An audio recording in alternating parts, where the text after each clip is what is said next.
In almost every situation that you're going to encounter as a social entrepreneur or social innovator, there are two different mindsets that you can walk into that situation with. One of those mindsets is that of knowing. Knowing is where you walk into a situation with a knowledge of what's going to happen, of what needs to happen, of what's best to accomplish the goals that that situation requires. The second mindset that you can walk into that situation with is one of learning. Learning is where you walk in with your ears open, open to information that may be presented to you to understand more about what is the right path forward. These two mindsets of knowing and learning can be used at any given time and interchanged with one another. But the difference between which one we use dramatically impacts the outcomes that we achieve.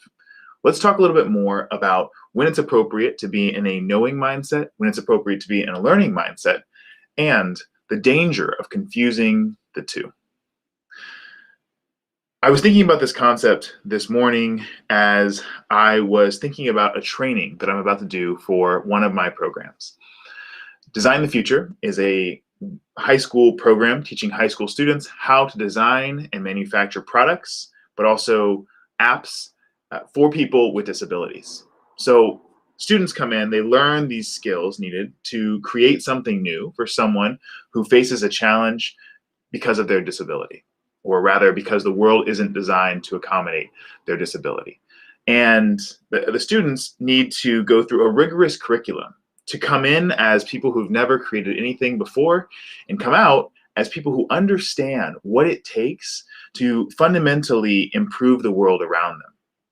The answer to that question, by the way, is intentionally improving the lives of other people, and in this case, one other person. In order to prepare the students for that, though, I have other individuals that I need to train in the process that we use, right? Of course, there's a methodology associated with how we do that, and training others in delivering that curriculum, right, so that it is faithful to what has worked in the past is one of my responsibilities. As I was thinking about that challenge, right, the challenge before me, and preparing that curriculum to make sure that those that I'm training can faithfully transfer the insights and stick to the format of that sort of program, I was thinking about this conflict between knowing and learning. And one of the biggest challenges associated with this was really standing out in my mind, which is this truth that you cannot simultaneously be in a state of learning and a state of knowing at the same time. You're either in one or the other.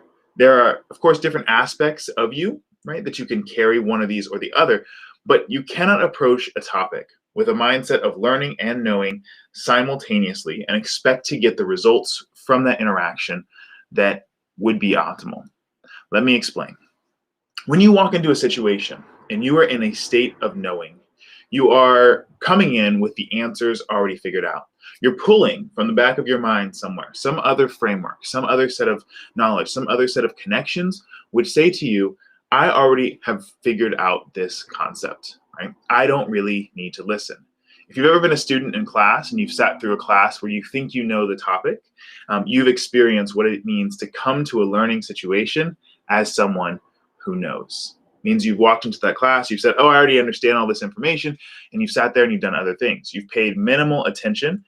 And if you've ever done that and then taken a test afterwards that you've done poorly on, what you are experiencing is the downfall that comes from walking into a learning situation as a knower. Okay? When you walk into a situation as a learner, you have a different posture altogether. And so I'm going to talk a little bit more about what that looks like. When you are thinking about different applications of these two different mindsets, you want to consider which one is most powerful and most useful for you. So let me lay out a few different examples for you of how these apply. Let's imagine you are entering into a conflict between you and someone else, right? You're in this conflict and you're locked in. If you enter that conflict from a state of knowing, typically what that means is that if you're in a state of knowing and the other person is in a state of knowing, the two of you will not agree on anything. You will not end up moving forward because you've come to that conversation with a framework in the back of your mind for what needs to happen and why this conflict occurs. And they've come from the same place. I know why this conflict's occurring. It's because of something that you've done. And we are going to sit in that space. If instead you walk into that situation, one of the two parties walks into that situation, ideally both parties, from a state of learning, then you can come to understand, why do you believe what you believe? What is it that you think that I've done? Where might there be a misunderstanding? Where can we work through this issue, right? You see the difference between the two. One offers you an opportunity to find out what you don't know. The other keeps you locked in a state of believing that you already have the answer. Let's imagine we have another situation, actually quite similar. Conflict between you and another was the first example. The second one is a political issue, a political disagreement.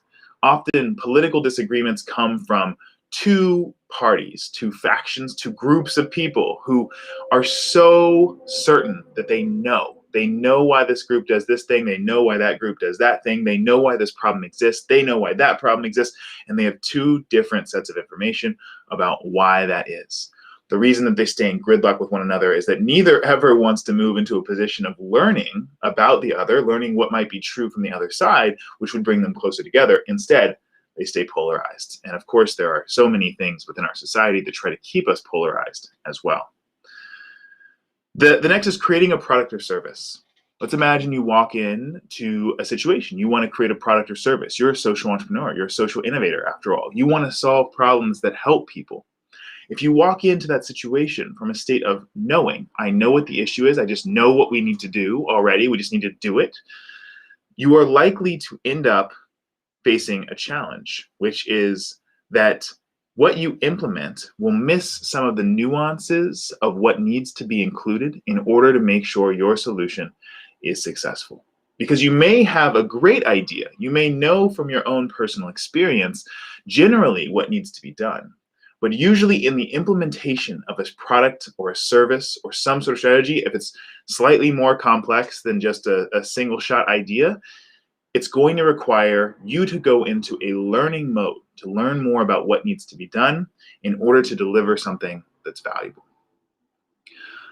If you were teaching a subject, which was my example earlier, right? Walking into the teaching of that subject, the learning aspect of it, where you need to learn what you need to learn, right? And making sure that you've gathered that information is going to be incredibly useful for you, rather than walking in saying, yeah, I already know all this. Yeah, I already got this, right? And then missing details here and there as you go.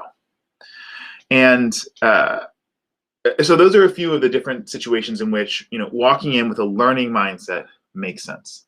If you want to think about a few situations where walking in with a knowing mindset or more of a knowing mindset makes sense, here are a couple.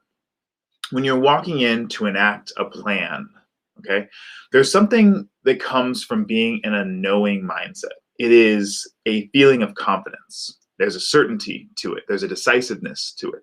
So when you walk in to implement a plan, something that you've worked on for a long time, you've been thinking through all these details, you've been in a state of learning for a while, and now it is time to implement something, you want to be at that point in a state of knowing. You want to pull on this information and say, okay, we know that this is true, so we're going to put it in place.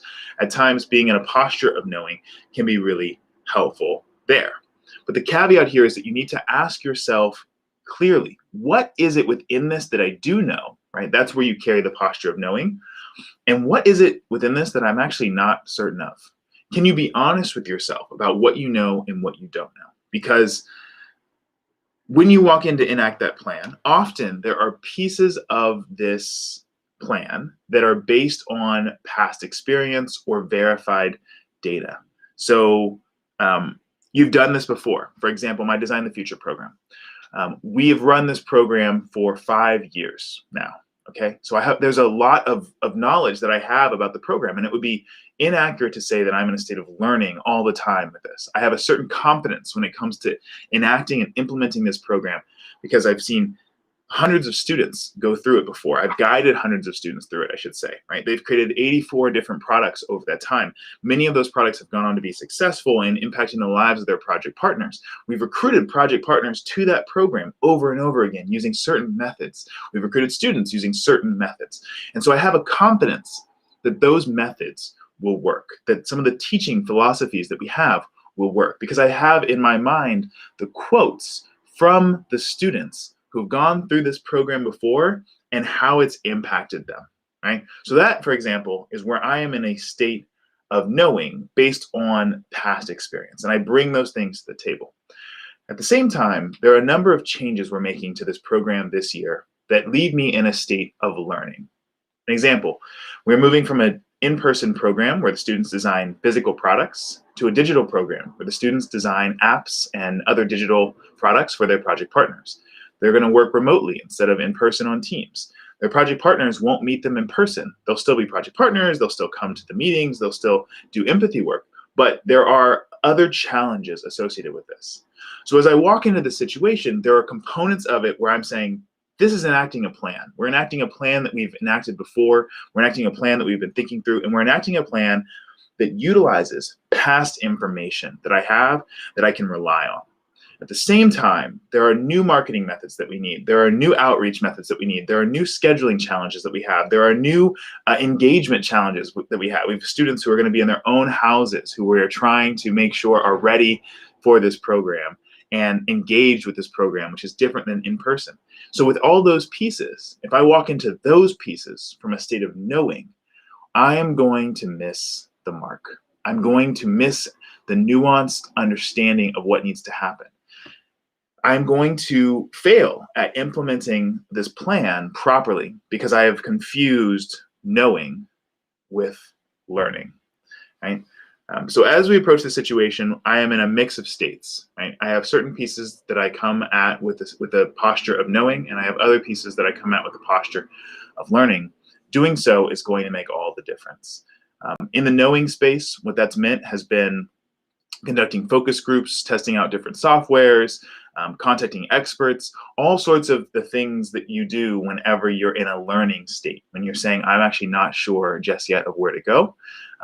And the entire outcome, in some ways, the quotes that we should expect to hear from the students and what their experience is, will be a learning experience because it is new, because it's new for us, right? But once we've done it once we've seen, okay, this actually did transfer from the in-person program to the online program, it worked really well, and we have, 80% of students have said that that's true, that will move us from a state of, oh, we're going to learn whether that works, to the next year when we implement it, a state of, well, we know that that piece works, right? We have proof of that working. What other things do we need to test and move forward with a learning mindset on?